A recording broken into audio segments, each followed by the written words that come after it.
Hello everybody, my name is Blitzvogel. Welcome back once again to my channel and another video where we examine the Radeon 7750 in a good number of popular and modern PC game titles.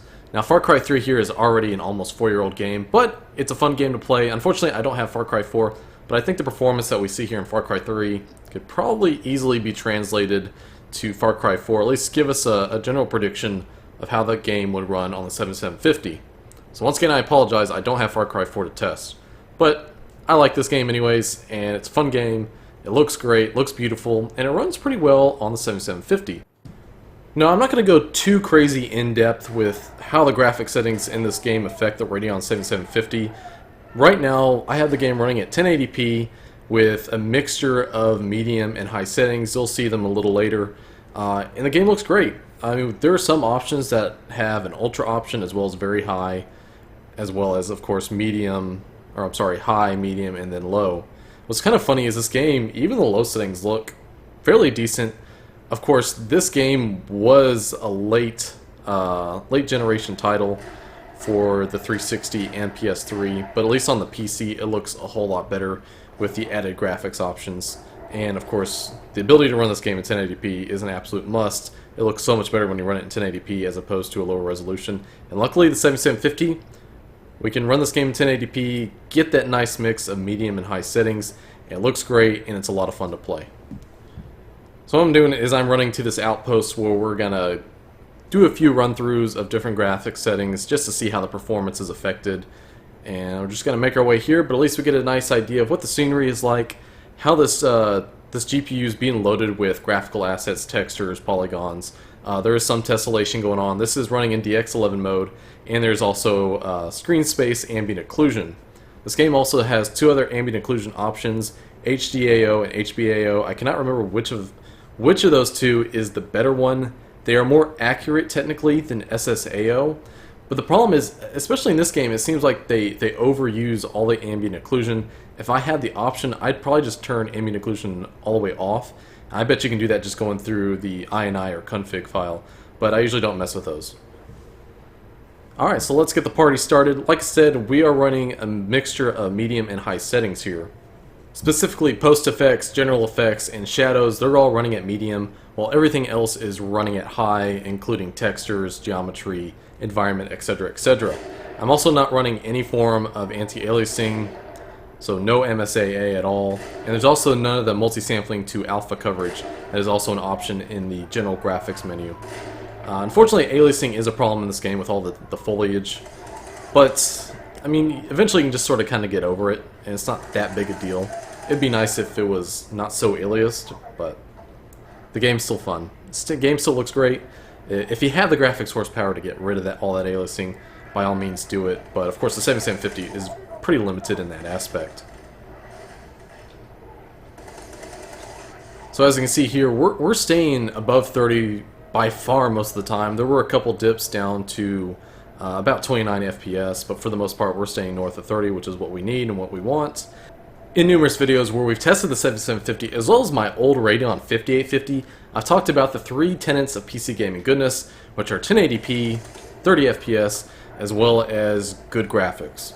Now, whatever can be considered good graphics is to a certain degree subjective, but I think we've achieved all three of those tenets here absolutely. The 7750 definitely has the rudimentary performance necessary to run this game in all three of those aspects.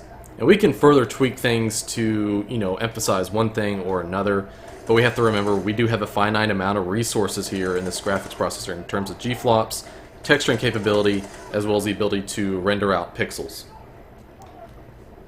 So one of the things that I'm pretty much just going to go ahead and just tell you to skip. Don't worry about the MSAA. We kind of sort of talked about that already. We might, actually we should be able to run MSAA if we disable other things, but especially when you're moving up to higher resolutions, beyond 1080p, anti-aliasing just doesn't become, it loses its necessity, and it just isn't as necessary. So as I'm running away here trying to heal myself and sort of sucking it up, what I'm going to do in a little bit is we're going to sort of restart this area, and we're going to lower all the settings down to medium and see how the performance increases from there. Alright, so let's lower everything down to medium, and we're just going to sort of restart that area.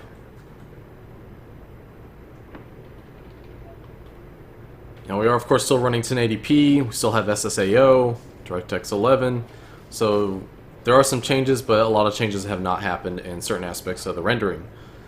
So definitely we are going to get a few more FPS, unfortunately not as much as I sort of hoped, moving all those high settings down to medium, but you know, the extra FPS does make it feel a little more smooth, which is definitely a good thing in a game like this, which sort of has a weird lag to it when you're trying to aim. And certain weapons, they obviously tweaked them to make them harder to aim, which really kind of annoys me. Just the way they tweaked it, I mean, yeah, you want to make it a little harder sometimes for certain weapons, but the way they did it is just, it feels weird. But as you can see, we get a little bit more of a buffer zone in terms of how much FPS we're producing and how much we can lose before we're going down below 30. From what I've seen here, I mean, yeah, we went down to literally 30 FPS, but we haven't gone below that yet, which is a great thing. We don't want to go below 30.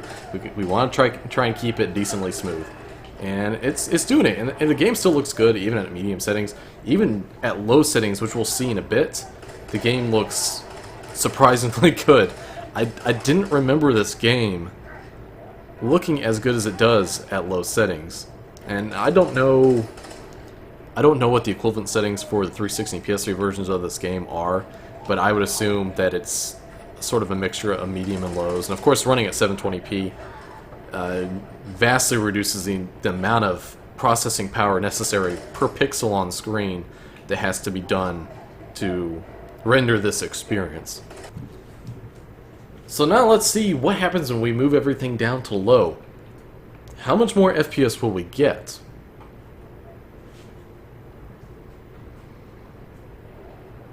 Alright, we definitely got some more. Now we're close to 50. And of course, because of that, it feels just absolutely more smooth to play through. Of course, we do lose some of the graphical fidelity, but to be perfectly honest with you, it does not look that much worse than what it looked like even at medium and the sort of medium high-ish settings that we originally started out with.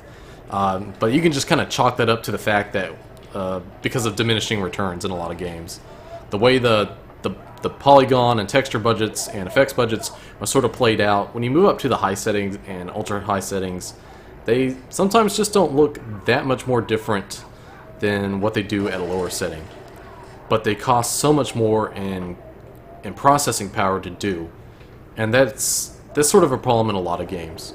But it's also good to remember that how well a game looks is not always just about pure graphics capability in the hardware, but a lot of it just has to do with art and how well the models are created, how well the textures are created. You know, a lot of textures out there in a lot of games, you could half the texture resolution, or I honestly should say quarter it, due to the way binary numbers work and the way texture resolutions work, and you'll still have a pretty good looking texture as long as you have the shader effects there to calculate the bump maps and the normal maps. In a moment, just for shits and giggles, I'm going to lower the resolution down to 720p just to see how much more the performance is going to pick up. And it's one part startling, and on the other hand, it's not surprising. So we're going to do that in just a second after I'm done throwing all those Molotovs. There we go.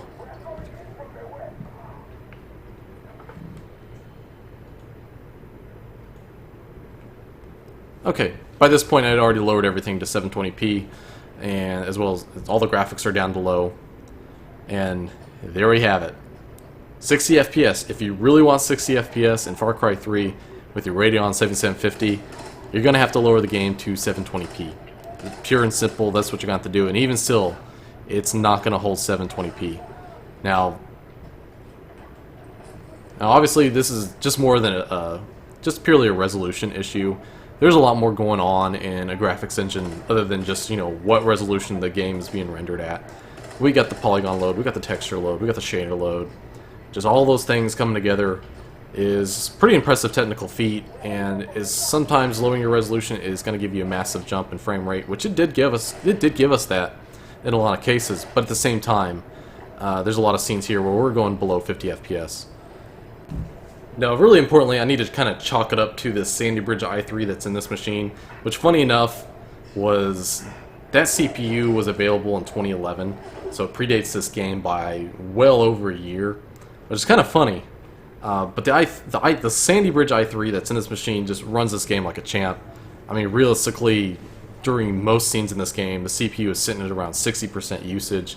I mean, I won't say it's definitely not overkill for this game, but this game just runs beautifully on this i3-2120, if that's the correct model number. I'm pretty sure it is, which is a 3.3 gigahertz processor.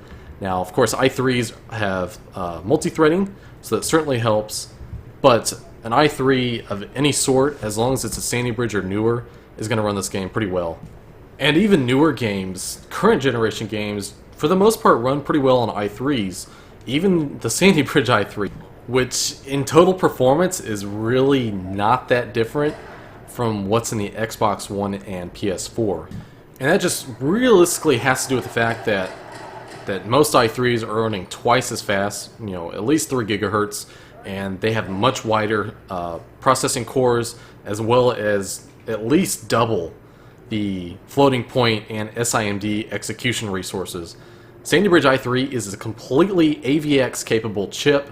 It can do it in a single clock as opposed to the Jaguar core, which has to do AVX processes across at least 2 clocks. Alright guys, I'm going to end it here. I hope you enjoyed this video. I hope it was insightful for you guys who are wondering how powerful the 7750 is and if it's still useful to you or whatever. But yeah, make sure to hit the like button if you enjoyed this video. Make sure to subscribe to my channel for more stuff like this. I want to thank you guys for watching, checking this video out. Make sure to check out all the other Radeon 7750 videos as well. And I hope you guys have a good one. Thank you.